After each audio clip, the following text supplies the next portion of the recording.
Hello friends, welcome to you all my YouTube channel. आज के इस वीडियो में हम इन्फ्लेमेशन चैप्टर कवर करेंगे। तो इसमें सबसे पहले हम देखेंगे basic mechanism involves in the process of inflammation and repair. और इस चैप्टर के अंदर कुछ टॉपिक्स हैं। तो सबसे पहले इंट्रोडक्शन पढ़ेंगे, then clinical side of inflammation, different types of inflammation, mechanism of inflammation, alternation in vascular permeability and blood flow, migration of WBCs, mediator of inflammation and basic principle of wound healing in the skin। और जो last topic है हमारा pathophysiology atherosclerosis. तो सबसे पहले हम देखेंगे इसका इंट्रोडक्शन। तो इंट्रोडक्शन पढ़ने से पहले मैं आपको एक चीज़ बता दूं कि जो हमारी इन्फ्लेमेशन होती है, जब किसी को इन्फ्लेमेशन हो जाती है तो जनरली किस वजह से होती है, या तो उसको किसी तरह का इन्फेक्शन हो चुका है, या अगर उसको किसी तरह की इंजरी भी हो गई है, कोई भी मीन्स, या अगर वो कहीं पे गिर के उसको चोट लग गई है, तब भी हमारी बॉडी में क्या हो जाता है, इन्फ्लेमेशन हो जाता है। या अगर आपने देखा होगा, जब भी आप अपने फ्रेंड से लड़ाई करते हो, अगर आपको कहीं गलत जगह लग जाता है तब भी इन्फ्लेमेशन हो जाती है। ठीक है, तो इन्फ्लेमेशन कई तरीके से हो सकती है। ठीक है, बट इसमें मेन चीज़ क्या है कि जो इन्फ्लेमेशन होती है वो होती क्यों है, क्योंकि कोई भी अगर फॉरेन पार्टिकल्स हमारी बॉडी के अंदर एंटर करता है तो वो बॉडी के लिए, सॉरी, जो बैक्टीरिया हमारी बॉडी में आया है या कोई भी फॉरेन पार्टिकल हमारी बॉडी में आया है, उसको एलिमिनेट करने के लिए हमारी बॉडी इन्फ्लेमेशन को शो करती है। तो a normal part of the body responds to injury and infection, and inflammation occurs when the body release chemical that trigger an immune response to fight off infection and heal damaged tissues। और वो जो अगर आपको infection हो गया है तो उसको, जो हमारी टिश्यू डैमेज हुए हैं उस जगह से, तो उसको हील करने में भी क्या करती है, मदद करती है। और नेक्स्ट है, once the injury infection is healed and जो द इन्फ्लेमेशन प्रोसेस एंड, और जब हमारी क्या होती है, हो जाता है जो इन्फ्लेमेशन है, अगर वो ठीक हो जाती है, थोड़ा टाइम बाद क्या होता है, इन्फ्लेमेशन अपने आप ही ठीक हो जाता है। और जो इन्फेक्शन भी क्या होता है, वो भी ज़्यादा लंबे समय तक नहीं चल पाता, क्योंकि जो हमारी बॉडी है वो भी क्या करती है, अपना रिस्पॉन्स दिखाती है, अपना रिस्पॉन्स शो करती है, और उसकी वजह से क्या होता है, इन्फ्लेमेशन अपने आप थोड़ा टाइम बाद सही हो जाती है। तो इन्फ्लेमेशन क्या है, एक तरीके की प्रोटेक्टिव रिस्पॉन्स भी हमारे बॉडी के लिए होता है। क्योंकि अगर मान लो आपकी बॉडी में कोई इन्फेक्शन आ गया, कोई बैक्टीरिया आ गया, और अगर आपको आपकी बॉडी पे कोई साइन ही ना दिखाई दे उस चीज़ का, तो हमें कैसे पता चलेगा कि वो हमारे बॉडी के अंदर कुछ हुआ है। तो एक तरह का क्या है, ये प्रोटेक्टिव रिस्पॉन्स भी है, और ये बेनिफिशियल इफेक्ट भी है। अगर हम प्रोटेक्टिव रिस्पॉन्स को हम बेनिफिशियल इफेक्ट्स के नाम से भी कह सकते हैं। नेक्स्ट है, the inflammation response are the life threatening, means inflammation क्या हो सकता है कि बहुत ही भयानक डिसीजेस भी एक तरह की हो सकती है।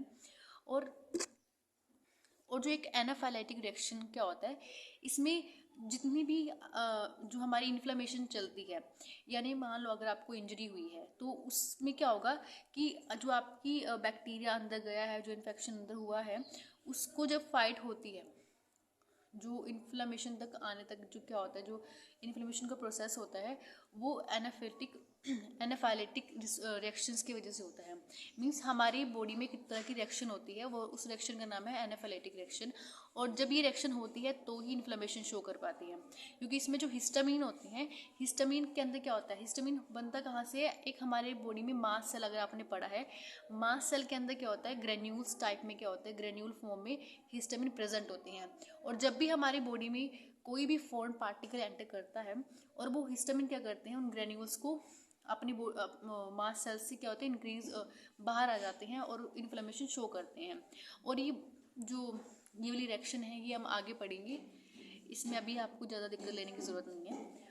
और due to the insect bite and drugs और क्रोनिक डिसीजेस, अब आपको कई बार अगर आपको किसी इंसेक्ट ने काट लिए तब भी हो जाती है इन्फ्लेमेशन। और ड्रग्स अगर आपने कोई गलत ले ली है, या कोई ड्रग्स की, काफ़ी सारी ड्रग्स ऐसी होती है जो इन्फ्लेमेशन शो करती हैं। और क्रोनिक डिसीजेस, कोई भी क्रोनिक डिसीजेस की वजह से।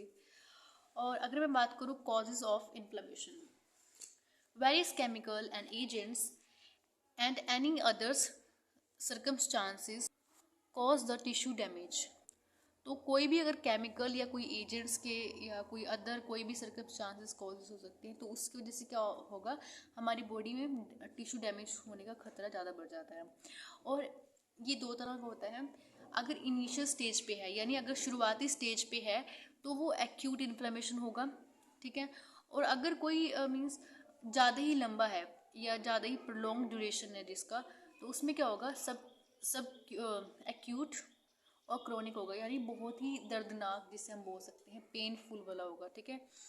और नेक्स्ट हम बात करें कॉजेज़ की, तो कॉजेज़ में क्या है, ये होता किस वजह से है, एक या तो इसके कोई फिजिकल रीज़न हो सकते हैं या केमिकल रीज़न हो सकते हैं। तो फिजिकल रीज़न जैसे आप जानते होंगे, अगर ट्रोमाज वगैरह हो जाता है, ट्रोमाज मीन्स कि अगर आपकी बॉडी पे हीट या कोल्ड कुछ भी हो सकता है, अगर आपका हाथ जल गया तो भी हो सकता है, कोई रेडिएशंस हो गई या कोई इन्फेक्शंस हो गया।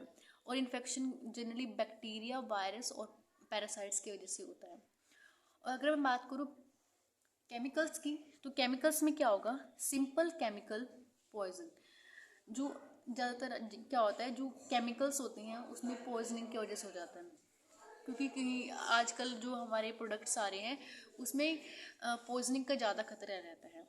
और एसिड्स आप जानते हैं, इसमें तो बताने की ज़रूरत ही नहीं है।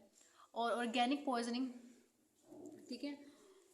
नेक्स्ट है इम्यूनोलॉजिकल, कोई भी इम्यूनोलॉजिकल में क्या होगा, एंटीबॉडीज़ या एंटीजेंस होते हैं, वो हमारी बॉडी के ऊपर जो उसका नेगेटिव इफेक्ट है वो शो करते हैं। और सेल मीडिएटर। तो अब देखते हैं clinical sign of inflammation. The physical sign of the acute inflammation were describe by the Latin word. देखो क्लिनिकल साइन में क्या होगा, जब भी मीन्स क्लिनिकल साइन थोड़ा सा आप समझ जाना कि मान लो कोई रेडनेस, जब इन्फ्लेमेशन होती है तो आपकी बॉडी में क्या होती है, कहीं वहाँ पे रेडनेस भी शो होती है और हीट भी निकलती है थोड़ी सी, मतलब क्या होता है, आप जब भी आपको इन्फ्लेमेशन होती है तो वहाँ पे गर्मी सी महसूस होती है, ठीक है, ऐसा लग रहा है कि अंदर से आग निकल रही है। तो नेक्स्ट है स्वेलिंग, स्वेलिंग तो होती है। नेक्स्ट पेन, और जो ये नाम है इसके, ये क्लिनिकल लैटिन वर्ड्स हैं। तो जो अगर रेडनेस होगी, रूबोर, देखो आर से आर, ये तो याद रहेगा।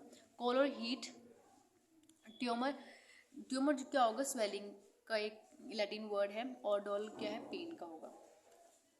Loss of function is also a sign of inflammation. हाँ, अगर 3 बार आपने देखा होगा कि इन्फ्लेमेशन होने के बाद क्या होता है कि आपका हाथ में काम नहीं कर पाता। अगर आपको किसी ने इंसेक्ट ने, अगर आपको कोई काटा है, इंसेक्ट ने तो ज़रूर सबको काटा होता है, तो अगर आपके हाथ में कई बार लग जाती है, सपोज करो आपके हाथ में किसी इंसेक्ट ने काट लिया और उस इंसेक्ट के काटने की वजह से क्या हुआ, आपके हाथ पे इन्फ्लेमेशन हो गई। और इन्फ्लेमेशन के बाद क्या होता है, आपका हाथ थोड़ा टाइम के लिए वो उसकी मूवमेंट ख़त्म हो जाती है। तो 1-2 दिन बाद क्या होता है, वो इन्फ्लेमेशन अपने आप एलिमिनेट हो जाती है और आपका हाथ क्या है, दोबारा उसी पोजीशन में आ जाता है। तो अगर मैं बात करूँ रेडनेस की, इसमें ज़्यादा कुछ नहीं है। This is due to the dilation of small blood vessels. अगर आपकी जो वेसल्स, तो डायलेशन मतलब क्या होता है कि अगर आपकी जो ये नॉर्मल ब्लड वेसल है, अगर ये क्या होती है और थोड़ी सी खुल जाती है, तो यहाँ से क्या होगा, जो हमारा ब्लड है वो थोड़ा बाहर आना स्टार्ट हो जाएगा। वैसे नॉर्मल केसेस में ब्लड बाहर नहीं आता, अगर ब्लड बाहर आ जाता है तभी वो रेडनेस शो होती है, ठीक है, अदरवाइज रेडनेस ऐसे शो नहीं करता वो। This is due to the dilation of small blood vessel. अगर हमारी ब्लड डायलेट हो जाए उसकी वजह से तो डैमेज हो सकता है वो area. For example skin affected by sunburn, cellulitis due to the bacterial infection और एक्यूट केटिव्स। नेक्स्ट हम बात करते हैं हीट की। Increase in temperature is seen only in peripheral part of the body such as a skin. जो heat होती है वो हीट वैसे होती क्यों है, देखो आपका, देखो जब ब्लड क्या होता है, ब्लड का फ्लो, जो ब्लड फ्लो क्या होता है वो इंक्रीज कर जाता है due to the increase blood flow through the region. और इसकी वजह से क्या होता है, आपकी जो वेसल है, ब्लड वेसल है, वो उसकी डायलेशन हो जाता है और उसके बाद जो ब्लड है वो हमारी स्किन के पास, यानी जो ब्लड वेसल है उससे बाहर आ जाता है। तो उसकी वजह से क्या होता है, जो एक तो देखो हमारे जो ब्लड का फ्लो था वो स्पीड से था, बहुत ज़्यादा इंक्रीज़ हो गया था। उसकी इंक्रीज़ के होने की वजह से क्या हो गया, वो ब्लड गर्म हो गया, यानी वॉर्म हो गया। तो वो एरिया क्या हो जाता है, वॉर्म हो जाता है। उसकी वजह से क्या होता है, वो वॉर्म हो जाता है, क्योंकि एक तो ब्लड बाहर आ गया है वेसल से, और उसके बाद जो हमारा स्किन है वो वहाँ पे रेडनेस होने के कारण उसमें हीट भी प्रोड्यूस होती है। नेक्स्ट है स्वेलिंग। ये तो सिंपल प्रोसेस है।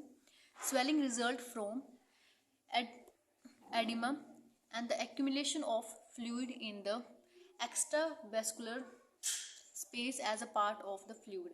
जब क्या होता है, देखो जब भी सारा एक दूसरे से लिंक है ये, देखो जब भी क्या होगा, आपकी ब्लड वेसल क्या हुआ, पहले इंक्रीज जो डायलेट हो गया, और जिसकी वजह से फ्लूइड बाहर आया था, तो वो कहीं ना कहीं जमा भी तो होगा ना। तो जहाँ पे वो जमा होगा, सपोज करो यहाँ से ब्लड निकल के इस साइड आ गया, स्किन की, ये स्किन थी हमारी, तो यहाँ पे क्या हो गया, जमा हो गया वो ब्लड, सॉरी फ्लूइड। तो जो ये फ्लूइड जमा हुआ है यहाँ पे, वो ही एक्यूमुलेशन शो करता है, यानी वो ही स्वेलिंग शो करता है।